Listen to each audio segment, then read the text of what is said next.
Good morning. It's nice to be here. Thank you for that wonderful introduction. Thank you, Mel, for having me here.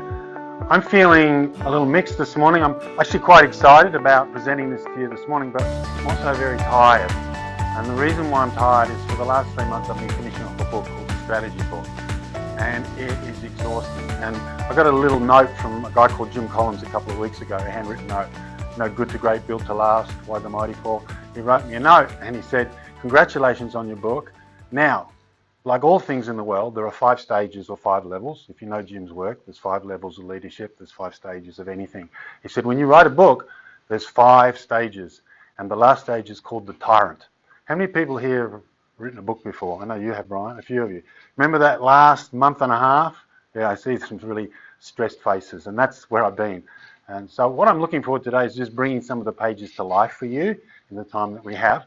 And what I want to do today is I want to talk a little bit about neuroscience and how that relates to strategy. I want to talk about some of the problems we have as businesses and some of the issues we have around strategy, why we don't do it particularly well. I want to introduce the 6 steps of the strategic mindset process to you.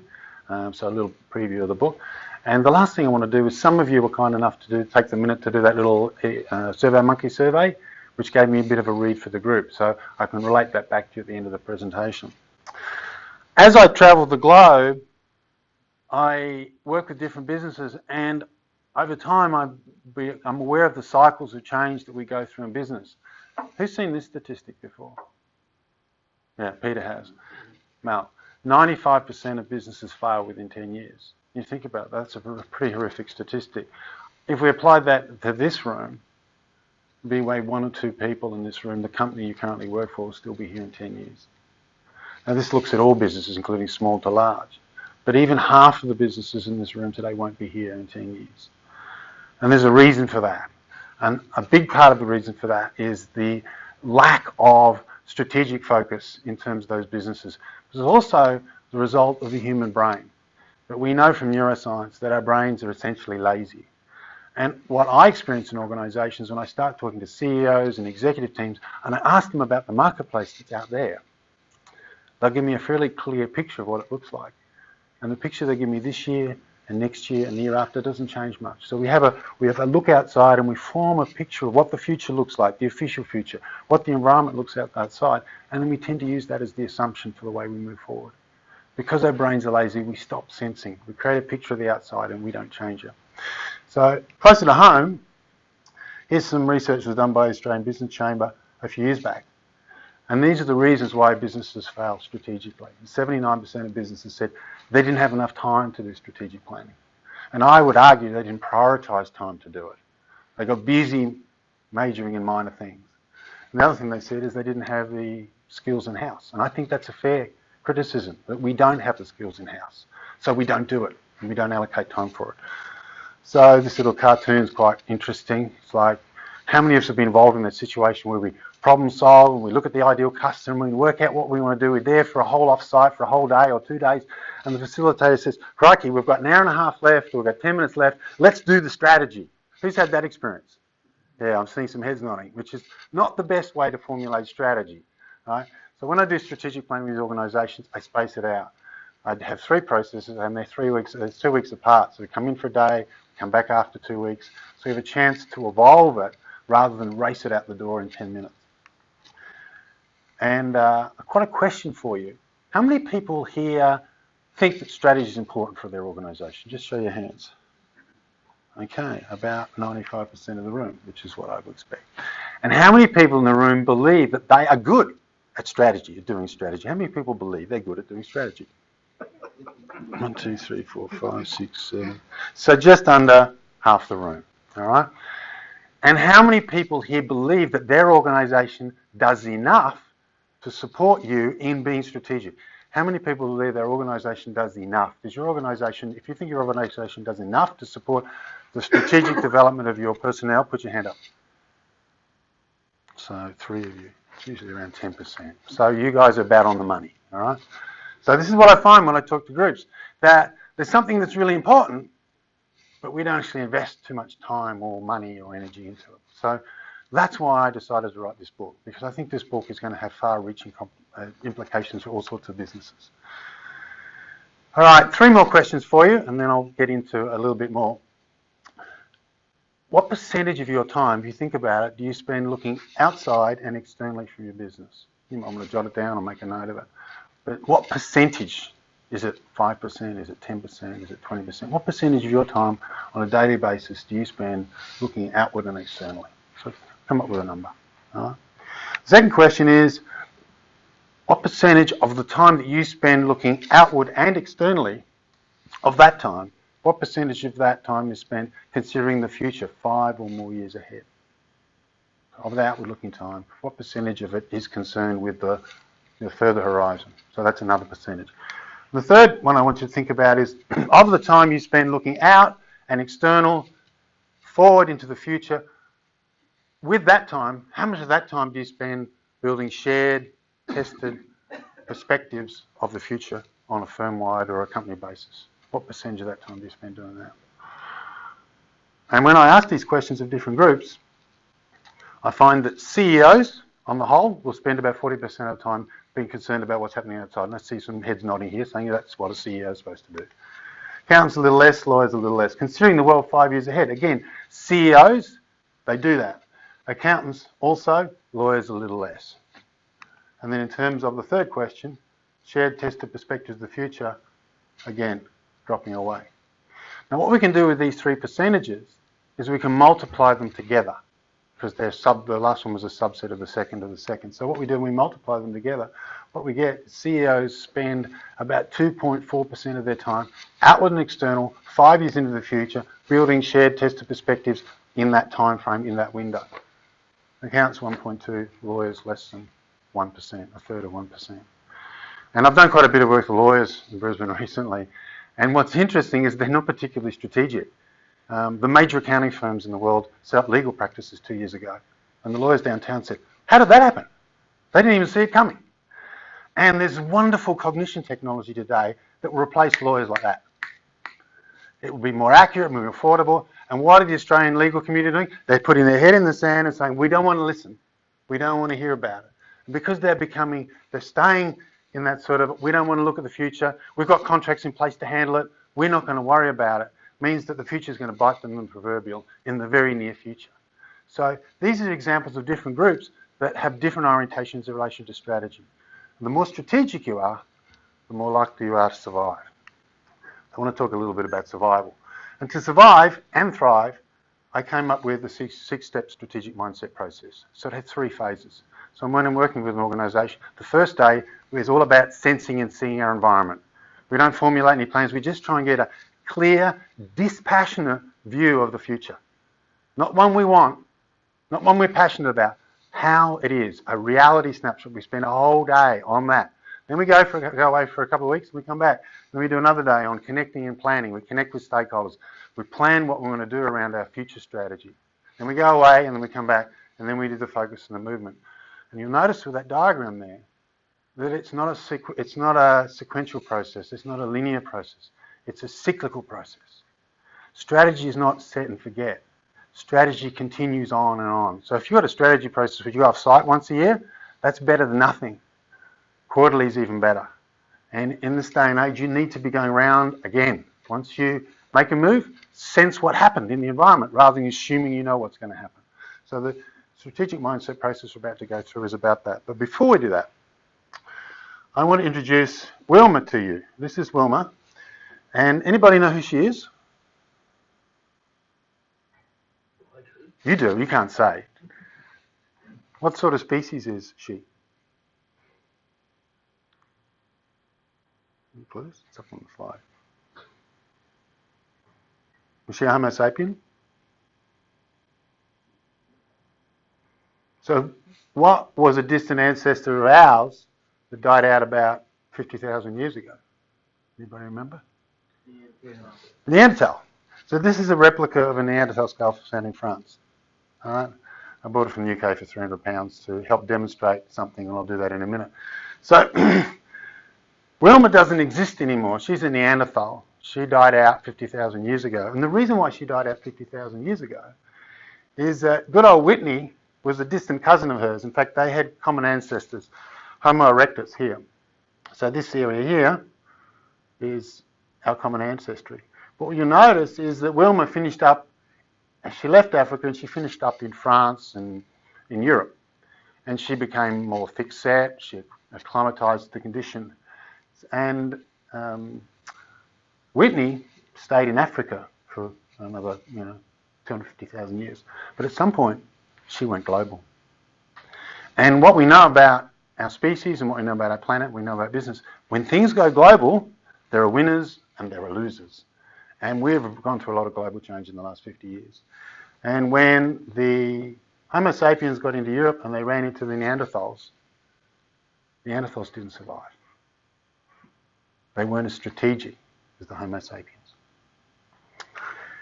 And the reason for that comes down, in a way, to the shape of their skulls. So we have a look at this. This is a Neanderthal skull. What do you notice about the profile of that skull and my skull? You see a difference? Forehead, yeah, all right. Forehead's not very large. What about the back?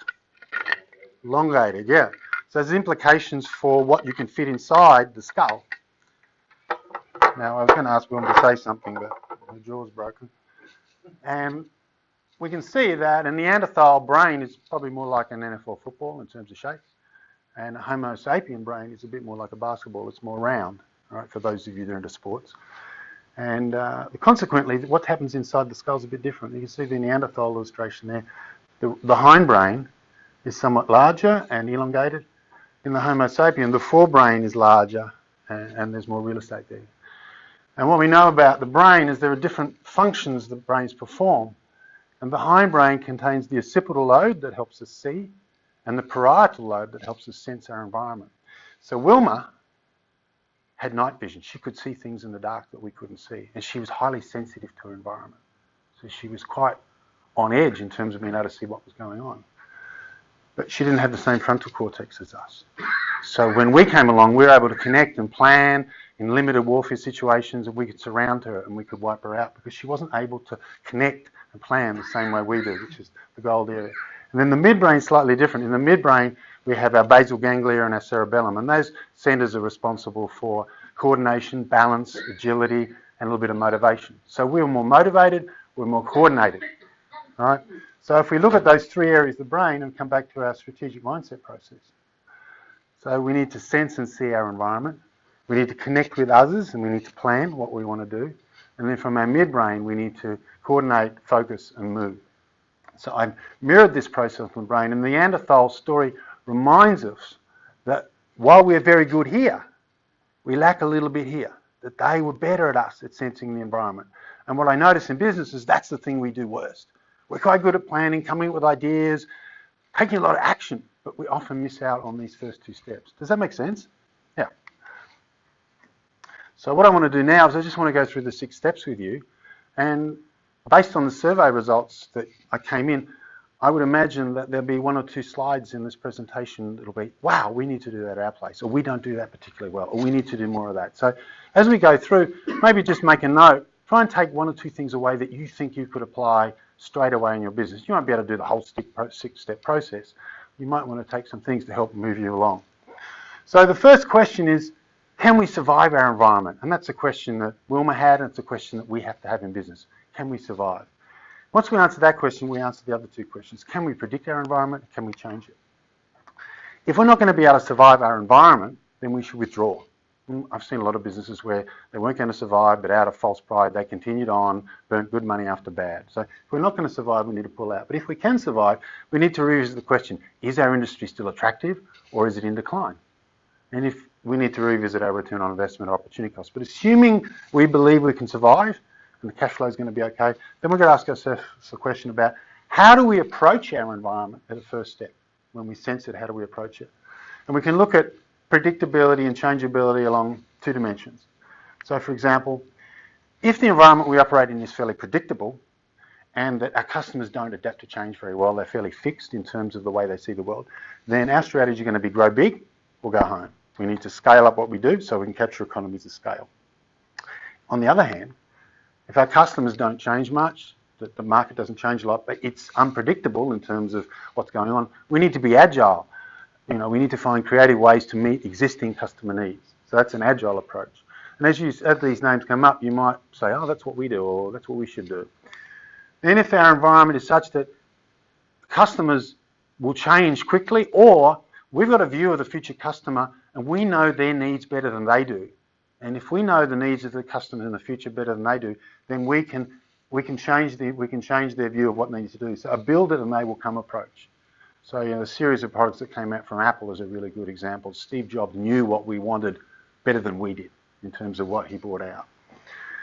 And then the other scenario is where customers are quite adaptable and able to change, but the market's quite unpredictable. So we need a partnering approach. And in that top quadrant, on the top right-hand side, is about partnering with other players to shape the new rules of the game. And I like to call that strategy Ubering it. All right? So there's multiple players coming together to create a new value proposition. So does that make sense? This is how you view your environment. How do you sense your environment? What's going to be your strategic approach? All right, the second thing we need to do is see beyond the next horizon. Anybody heard of the McKinsey & Company 3 Horizons model? A few of you. Okay, great. So I want to talk about that. It has 3 parts to it. The first one is value building, so the immediate horizon, then value migration, which is a little bit into the distance, and then value exploration, which is that kind of 5-year window looking outwards. And the focus is quite different at different stages. And from an executive mindset point of view, which I know Mal wanted me to touch on today in terms of executive mindset, is that we need to value these things differently. We also need to have a different executive focus.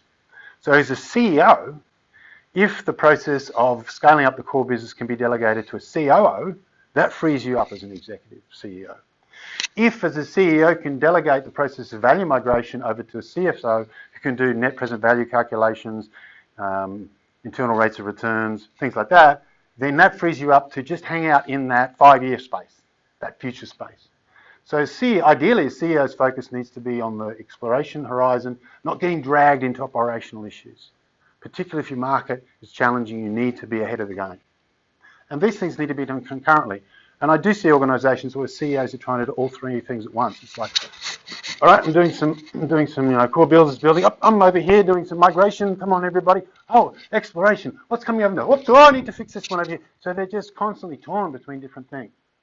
So if you compartmentalise that and define those as particular roles, that can help. Does that make sense? Okay. Now, something we can't see is a shocking event. This was a shocking event. And when we look at things like that, that can happen to our business. It can happen to all of us. But things like that affect everybody. And has anybody heard of Nassim Nicholas Taleb before? Black Swan? Who's heard of a black swan before? About a third of you. So black swan is an event, a significant event, that we can't predict ahead of time, but in hindsight was retrospectively predictable. So when the Dutch first came to Western Australia, and they named Australia New Holland. It used to be called Terra Australis. They named it New Holland for a short period of time until we came. And any Dutchmen here? Yes. Good on the Dutch. And they looked at these black swans. They said, oh, my goodness me. I don't know, what's a Dutch phrase? What would you say if you saw something you hadn't seen before? Not say that one. Oh, okay. So they saw these black swans and they go, how is that possible? And they, oh, that's possible. We got white swans in Europe. I suppose a black swan's possible. They couldn't predict it before they got there, but when they saw it, they said, oh, yeah, that's quite possible. Right? So a black swan is something like the global financial crisis or those huge floods from the Lockyer Valley a few years ago. When you think about the things that go together to create those events, you just need a really heavy rain mass sitting in exactly the right spot over the valley for about 3 or 4 days, and you're going to have a flood in Brisbane. It's not rocket science, but we didn't predict it. It's a black swan. The other one is interesting. Have you heard of inverse turkey problems? No one? Okay. So in the United States, there's a tradition called Thanksgiving where they say thank you to the Pilgrim Fathers for taking them through the dark night and all that stuff.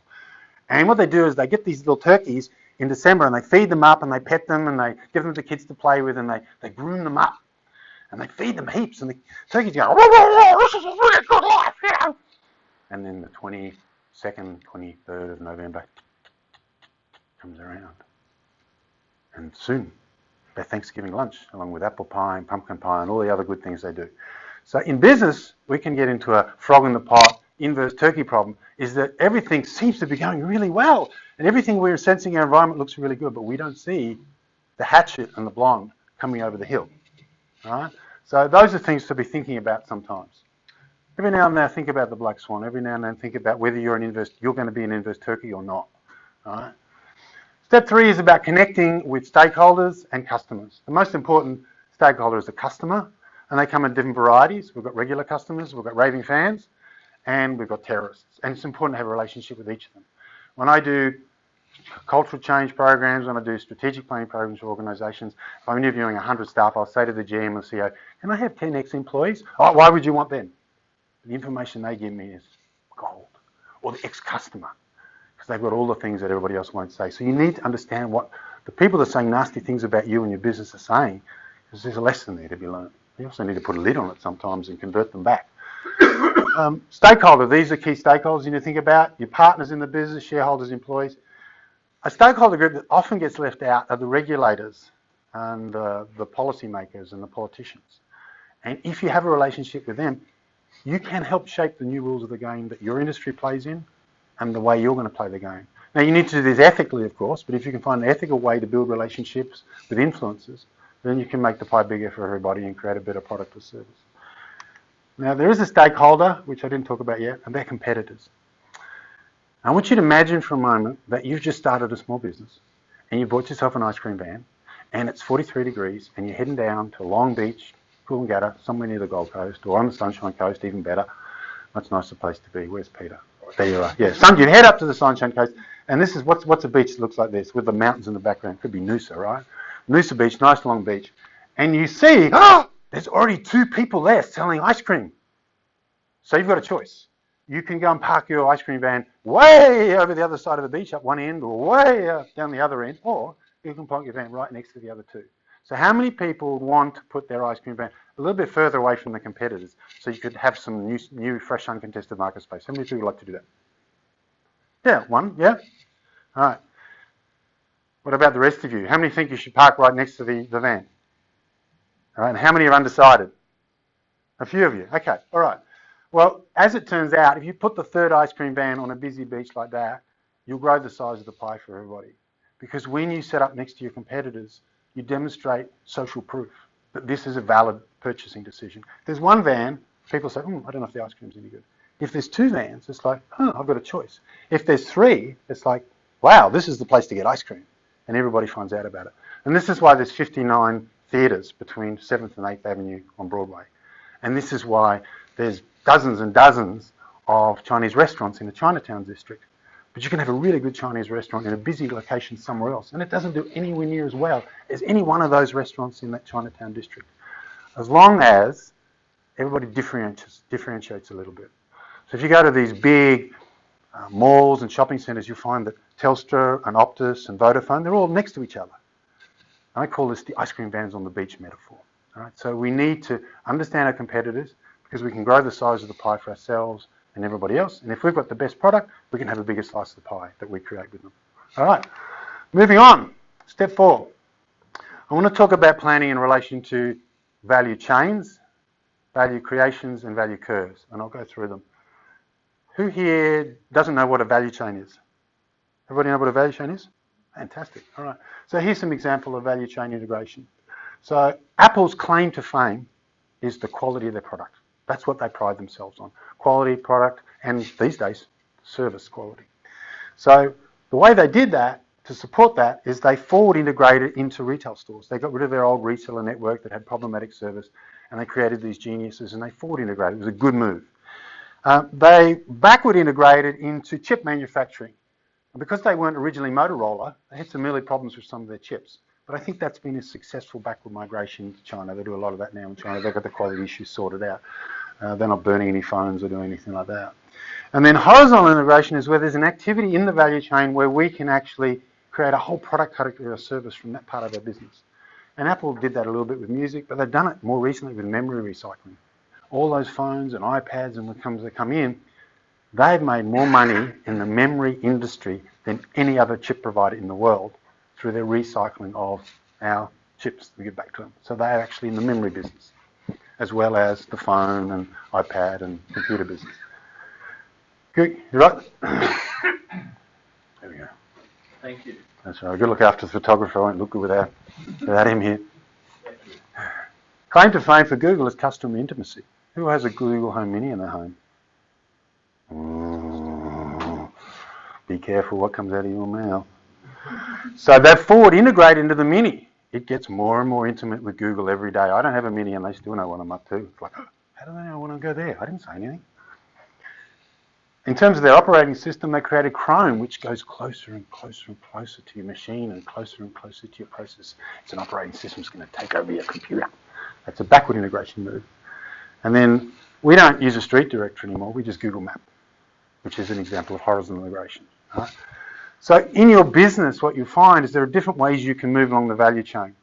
And my experience working with business is that forward integration moves downstream towards the customer are good.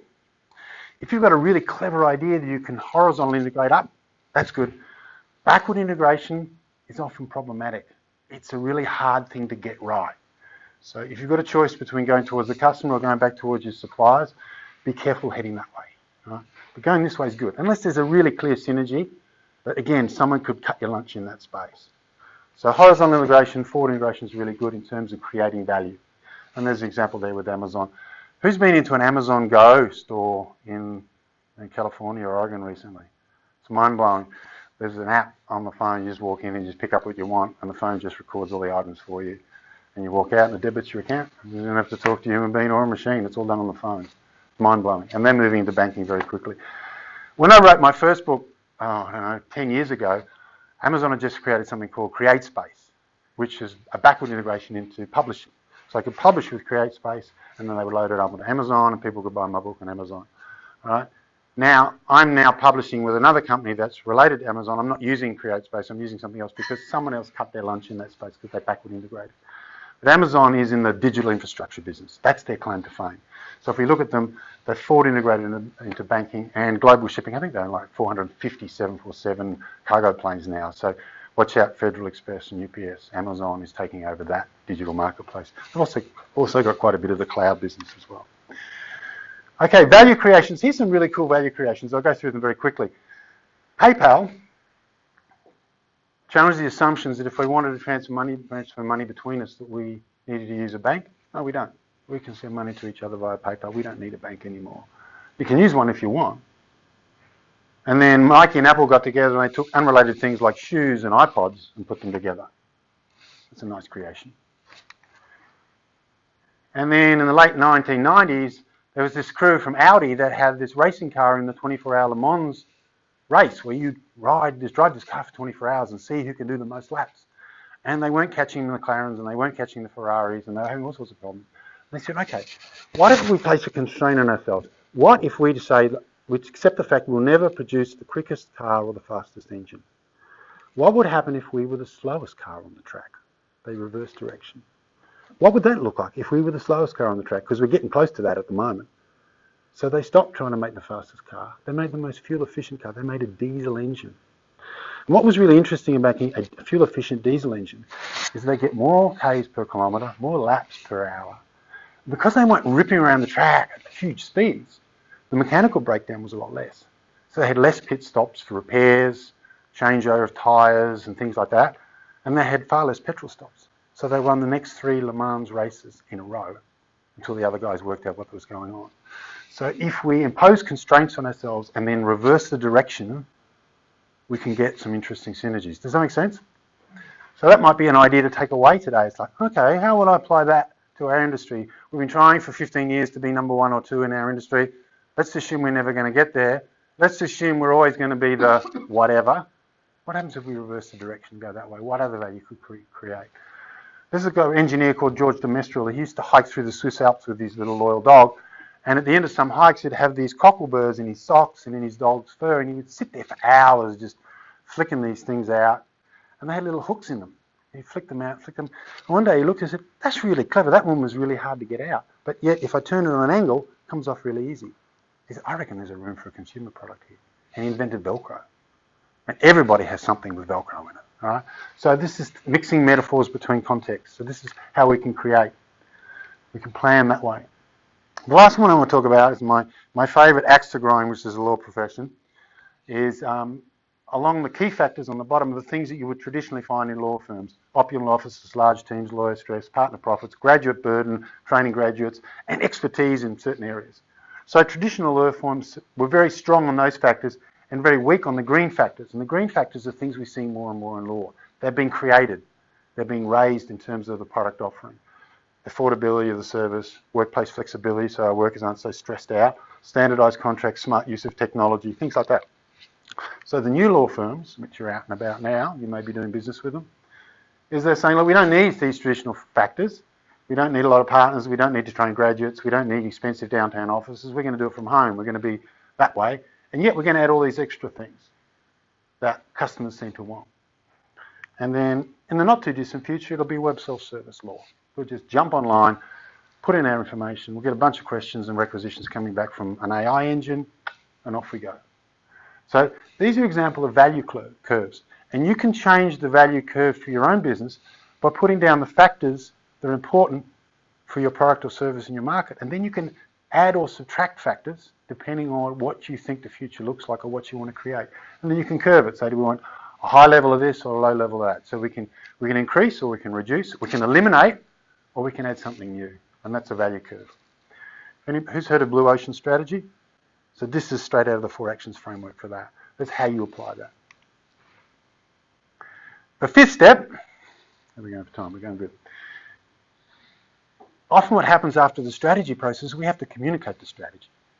And we can have a really good strategy, but if we don't communicate it well to the market, we don't communicate it to ourselves and our people, it doesn't have any legs. And if you have a look at these 3 strategy statements up here, they're mission statements of companies. You may recognise 1 or 2 of them.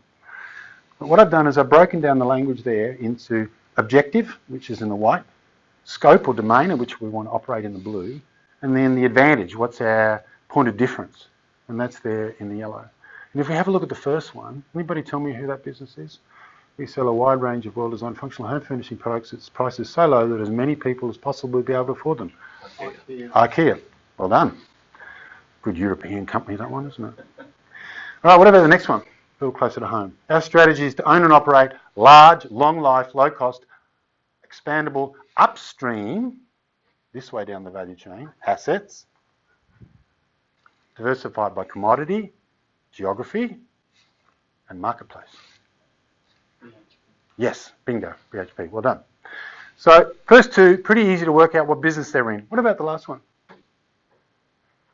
What sort of business is it?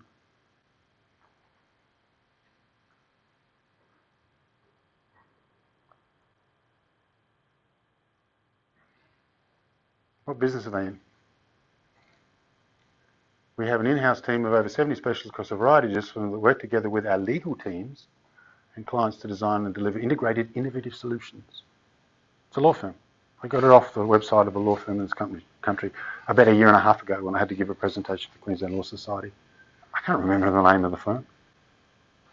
Why can't I remember? Because if we look at the breakup of the objective, scope and advantage in that statement, how many words deal with advantage?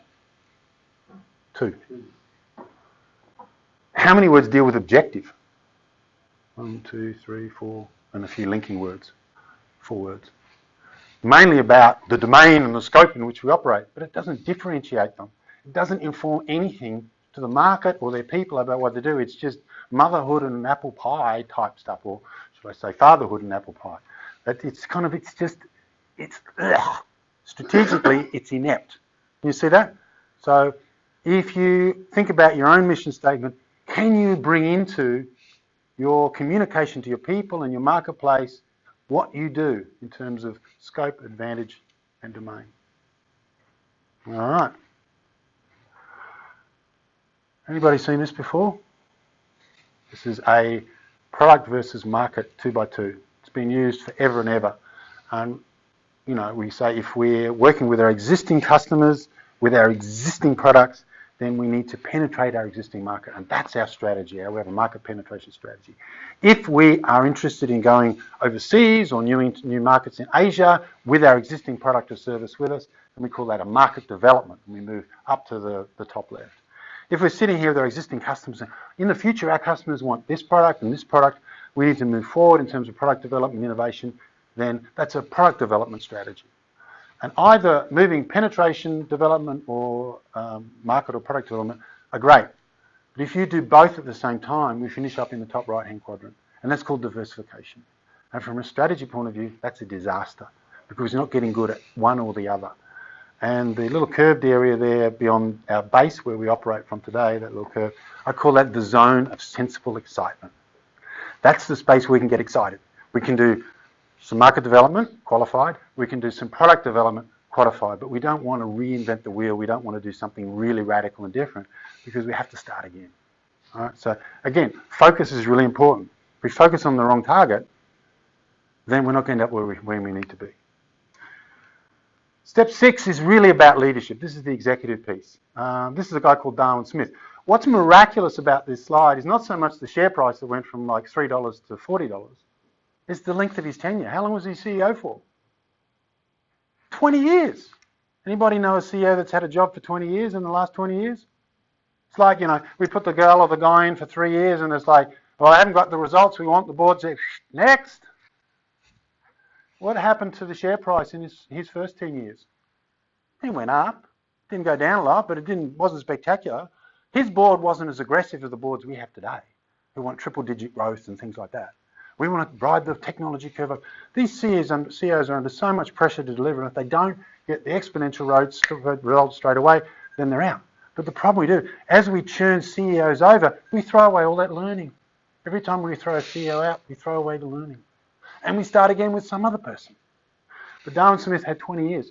Now down here, he made a decision. He said, we're going to sell the paper mills. We sold the mills. And there was outcry. This is our core business. This is what we've always done. He said, we're going to move forward in the value chain. We're going to move closer and closer to the customer. We're going to produce consumer products because the future of paper mills in the United States is dead. We need a future. And he led them into Huggies and Kleenex brand and eventually topped Procter & Gamble in the market. So they went that way under his leadership. So he got going and then he got better. He evolved rather than leave them to die, and he moved things forward. So if you have a 3-year plan for something in your business, my question to you today is, can you deliver it in 6 months? What's needed to do it in 6 months? Because if it takes 3 years to get there, the plan may be obsolete by the time you get there. Speed's important in the right areas. And he says, business is not about profit, it's about organisational greatness. And Kimberly Clark, he said, we'll achieve it or we'll perish, which is kind of like a burn the ships, but sell the mills attitude. The other lead I want to focus on is this guy. He's been put everywhere, but the reality is when he was interviewed by his biographer, he said, you know, which product are you most proud of?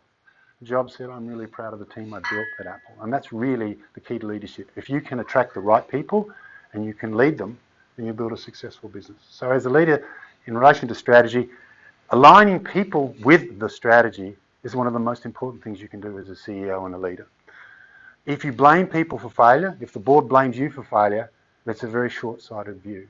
The CEO of Lego turned that company around, another beautiful European example. He said that there's no failure at Lego for failure. There's only blame for failing to help or failing to ask for help. All right? And in terms of leadership style, there are a number of different leadership styles, but the one you want is not the authoritarian one, but the authoritative one, where you are the expert in your marketplace, the future, the customers, the business, and then obviously having the right team on board. So those of you, I think I got about a dozen in the end, people filled out my little 1-minute quiz. This was a result from the group. It was sitting about 29 on the weekend, Mal, and then I got a few more inquiries in today and it dropped down to about 27.5, so I popped it up to 28. So out of a possible score where 60 out of 10 points on each question, you would have got 60 points, which is absolute maximum possible strategic mindset you could have. This group on average scored about 28, which means there's room for improvement. And as I said before, if you can take an idea from today that'll make you smarter or faster or more creative, that would be a good thing. And next month, I'll have one of these in my hand, ready to go. So what I'd like to do for you today, if you've enjoyed the presentation or you've seen some ideas or you're interested a bit more in the strategic mindset process, leave me with a business card. We'll scribble a book or something on it. In a month's time when I have the books, I'll make contact with you and say, are you still interested in a $25 copy of the book, which includes postage? And at that point we can have a conversation about becoming one of my happy customers. Thank you very much.